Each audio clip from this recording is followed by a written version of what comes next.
سڵاو ڕێز بۆیەوە بینەرانی خۆشەویستی تەلەڤیزیۆنی کۆمەڵە بە یارمەتی هاوڕێیان یاوکارم لە خزمەتەوەی ئازیزداین بۆ پێشکەشکردنی گەشتی هەواڵەکانی سەر لە بەیانی ئەمڕۆی دووشەمە. سەرەتا سەردێڕی گرنگترین هەواڵەکان.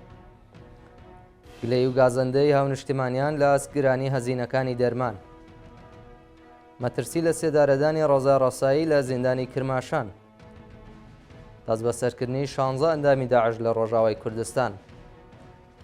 کۆبوونەوەی کرێکارانی ڕەسمی نەوت لە شرکەتی فەلاتقاڕەی ناوچەی سیری. پێشبینی تەوەڕووم و بێکاری زۆرتر لە ساڵی 1403 هەتاوی. وەی دامێرشەکانی ئیسرائیل بۆ سەر غەزە و باشووری لوبنان.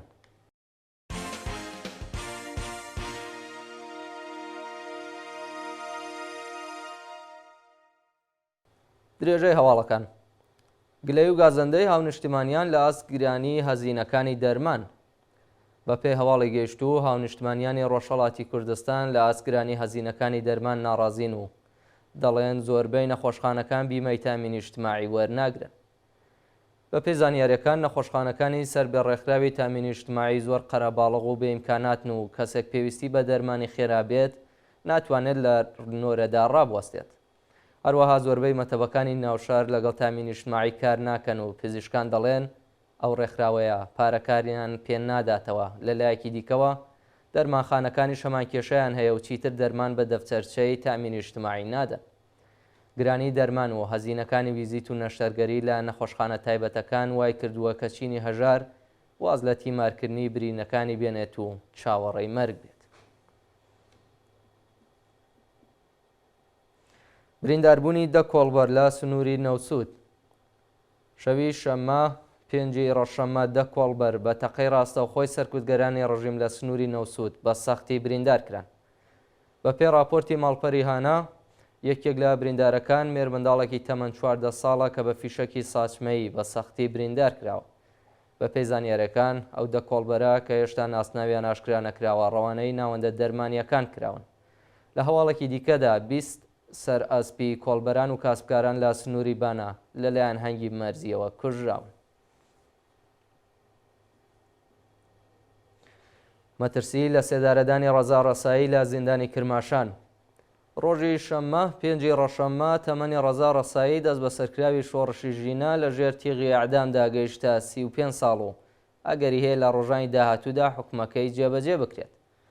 ڕۆژا ڕەسایی لە سەردەمی شۆڕشی ژینە لە شاری سەحنا سەر بە پارێزگای کرماشان دەست بەسەر و بە کوشتنی نادر بەیرامی سەرۆکی ئیتلاعاتی سوپای پاسارانی ئەو شارە تۆمەتبار کرا.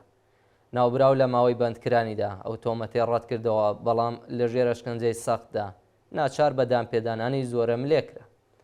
ماوەیەک لەوە بەر حکمی ئەعدامی ئەو بەندکراوە لە دیوانی بەڵای وڵات پڕڕاست کرایەوە و خواستی پارێزەرەکەی بۆ پێداچوونەوە بە پەروەندەکەی ڕەت کرایەوە.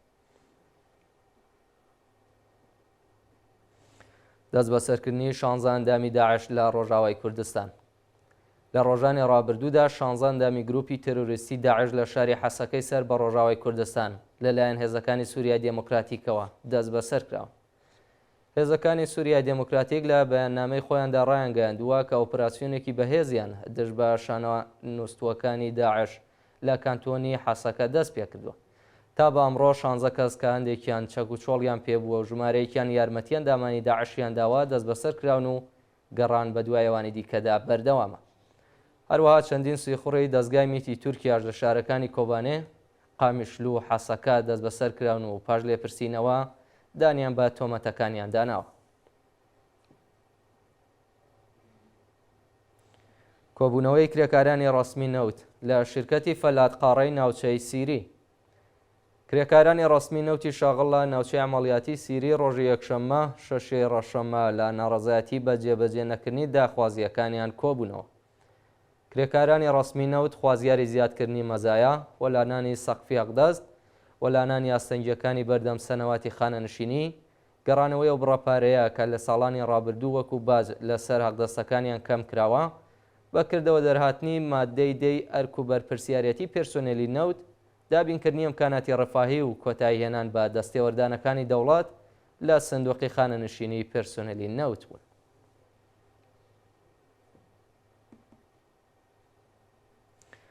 دوهەمین ڕۆژی ناڕەزایەتی کرێکارانی شیرکەتی MDF حەفتەپە. ڕۆژی یەکشەممە کرێکارانی شاغڵە شیرکەتی MDF حەفتەپە بۆ دووهەمین ڕۆژی بەردەوام لە ناڕەزایەتی بە دۆخی خراپی پیشەیی و معیشەتی کۆبوونەوە. کرێکارانی ناڕازی خوازیاری زیادکردنی حەقدەست بە پێی هێڵی هەژاری، دابینکردنی بیمە و ئیمکاناتی ڕێفاهی، تەزمینی ئەمنیەتی پیشەیی و کەمکردنەوەی ساعەتی کار بوون. بە وتەی کرێکارانی ناڕازی موحسین تاهرخانی بەڕێوەبەری شیرکەت و هورموز کاهکش لە کەسانی یاریدەدەری ڕێگەیان نەداوە ئەو کرێکارانەی ڕۆژی ڕابردوو کۆبوونەوەیان کردبوو بچنە سەر کارەکانیان.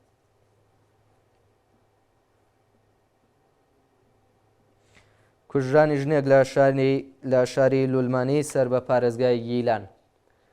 ڕۆژی یەکشەممە 6 ڕەشەممە ژنێکی تەمەن 32 ساڵ و دایکی منداڵێک بە ناوی عاتفە ئابادگەر لەلایەن کەسێکی نەناسراوە لە شارستانی لولمانی سەر بە پارێزگای گیلان بە چەقۆ کوژرا.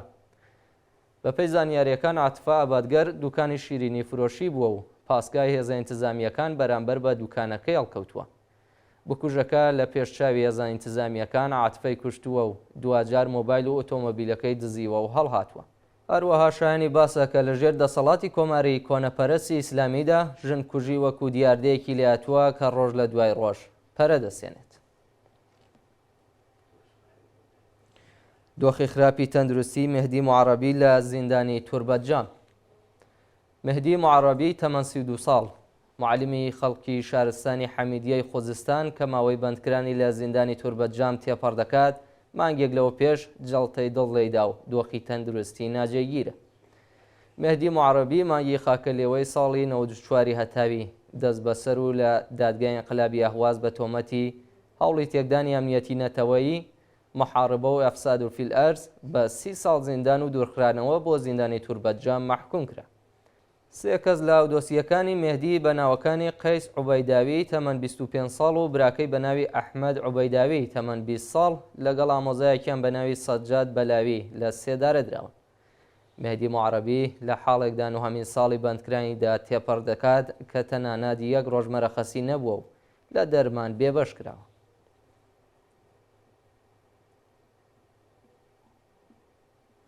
پێشبینی تەوەڕم و بێکاری زۆرتر لە ساڵی 1403 هەتاوی.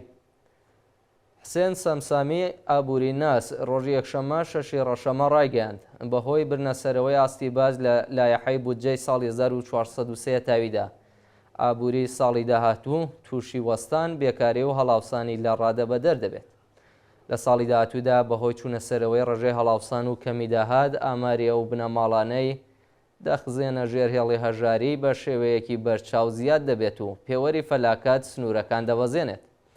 کارناسی ئابووری دەمێکە لە سیاسەتەکانی دەوڵەت ناڕەزایەتی دەرەبڕن بەڵام بەرپرسانی دەوڵەت لەسەر ئەو سیاسەتە هەڵانەن کە ئابووری ئێرانی تووشی داڕمان کردووە پێداگریەکەن و کۆمەڵگا بەرەو لە ناوچوونە بن. و دوایین هەواڵمان سەربارەتە بە ئیدامەی هێرشەکانی ئیسرائیل بۆ سەر غەزە و باشووری لوبنان. ڕۆژی یەکشەممە ئەرتەشی ئیسرائیل خان یونوس و چەند ناوچەی لە ڕەفەح و باکووری غەزە بە شەڕی بردومان کرد. هاوکات فڕۆکەکانی وڵاتە بنکەکانی حیزبوڵڵایان لە باشووری لوبنان کردە ئامانج و چەندین ئەندامی ئەو گروپە کوژران. بەپێی راپۆرتەکان ئەرتەشی ئیسرائیل بنکەی موشەکی و کۆگا تەقەمەنیەکانی حیزبوڵڵای لوبنانی بە شەڕی بردومان کردووە و لە ئاکامی و هێرشانەدا 6 ئەندامی حیزبوڵڵا کە چەند کەسیان فەرماندەبوون کوژراون. هەروەها دەیان ئەندامی حەماس لە کاتی هەڵاتن لە خان یونس دەست بەسەر کراون و چەندین فەلەستینی لە هێرشە ئاسمانیەکاندا گیانیان لەدەستاوە. بەپێی دواییناماری وەزارەتی بێداشتی غەزە ڕێژەی قوربانیان گەیشتوتە 29692 کەس. شایانی باسە کە شەوی ڕابردووش چەند شاری یەمەن لەوانە سەنعای پایتەخت لەلایەن فڕۆکەکانی ئەمریکا و بریتانیاوە بە شەڕی بردومان کرا. بینەرانی خۆشەویست گەشتی هەواڵەکانتان پێشکەش کرا. هەر شاد و کامەران بن.